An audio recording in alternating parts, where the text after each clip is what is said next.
Terima kasih untuk Anda yang masih bergabung bersama dengan kami, dan di segmen ini kita akan review jalannya perdagangan di sepanjang hari ini, dan kami ingatkan kembali Anda masih bisa berpartisipasi di WhatsApp interaktif kami seperti yang tertera di layar televisi Anda nantinya. Dan saat ini kami sudah terhubung melalui Zoom bersama dengan Bapak Peter Susilo, Branch Manager of YB Semarang Gocuan. Kita akan langsung sapa saja. Pak Peter, selamat sore. Apa kabar, Pak? Selamat sore, Pak David. Apa kabar? Sehat-sehat selalu. Iya, terima kasih Pak Peter sudah meluangkan waktu di IDX Channel. Langsung saja Pak, secara teknikal indeks harga saham gabungan lagi-lagi belum mampu bertahan di atas level 6.900-an. Dalam beberapa perdagangan terakhir, 69 ditembus, kemudian indeks harga saham gabungan kembali berbalik arah ke zona merah. Analisis Anda secara teknikal untuk pergerakan indeks harga saham gabungan dalam beberapa hari perdagangan terakhir, termasuk di perdagangan hari ini, Pak Peter?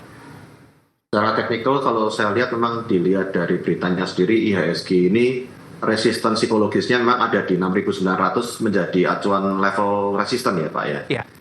Kalau saya perhatikan memang kita lihat secara global memang lihat dari suku bunga The Fed sama geopolitik ini memang masih negatif nih rumornya.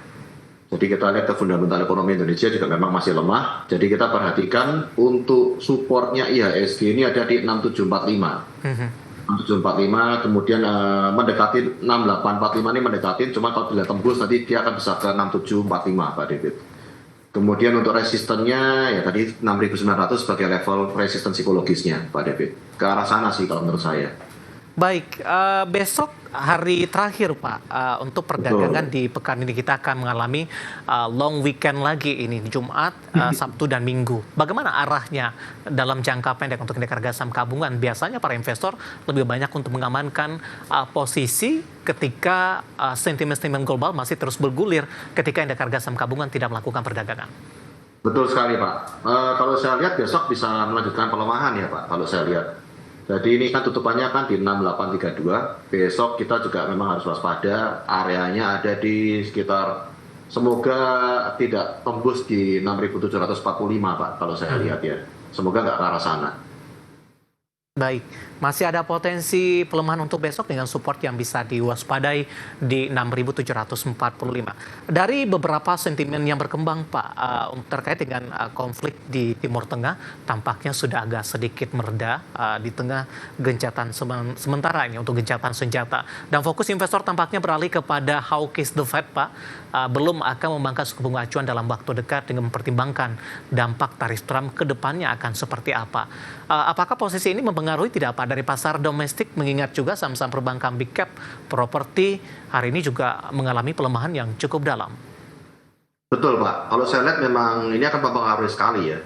Jadi memang pasar global ini memang respon negatif sinyal hawkish ini ya. Jadi memang kalau saya lihat aksi jual di saham ini ada penguatan dolar Amerika juga ya. Kemudian tekanan di emerging market seperti Indonesia ini akan terpengaruh. Kemudian kita lihat juga harga emas nih Pak ya, bahkan tetap dalam tren bearish itu kita lihat investor lebih memilih dolar Amerika Pak sebagai safe haven. Nah kemudian kita lihat juga untuk likuiditas di pasar ini menjadi terbatas karena memang kalau saya lihat investor menunggu kejelasan lebih lanjut nih dari The Fed terhadap perkembangan geopolitik yang ada. Jadi ya kita tunggu nih Pak, kita tunggu seperti apa outlook The Fed ini yang model-modelnya kita kecenderungannya sih hawkish Pak. Baik. Langsung saja kita ke BBCA Pak, dari perbankan big cap hari ini menjadi pemerat utama indeks harga saham gabungan mengingat kapitalisasinya juga masih berada di posisi puncak di Bursa Efek Indonesia. Ditutup melemah di 1,99% di 8.600 dengan potensi pelemahan indeks harga saham gabungan besok masih diproyeksikan akan terus berlanjut. Kemana arah untuk BBCA? 86 penutupan hari ini, Pak Peter? BBCA kalau saya lihat selama acuannya ada di 8.500 sih Pak. Kalau 8.500 itu dia bisa mantul bagus.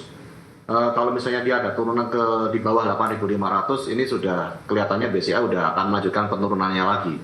Jadi kita lihat ada support di 8.500.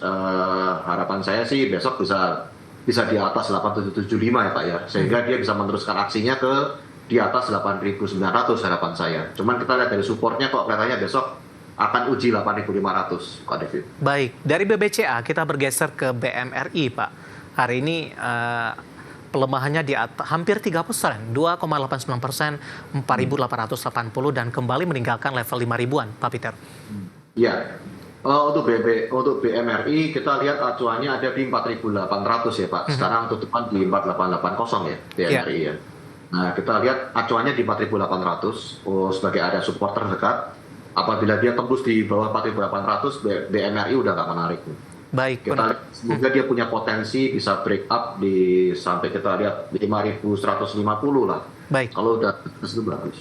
Oke, intraday hari ini baru di 5.050, ditutup melemah di 2,89% di 4.880 level support yang bisa diperhatikan untuk BMRI di 4.800 dan lagi-lagi keputusan investasi tetap ada di tangan pemirsa IDA Channel. Pak Peter, kita akan jeda terlebih dahulu, nanti kita akan coba lihat 4 saham pilihan yang direkomendasikan dan juga update penutupan perdagangan di sesi kedua hari ini. Dan pemirsa, kami akan segera kembali sesaat lagi.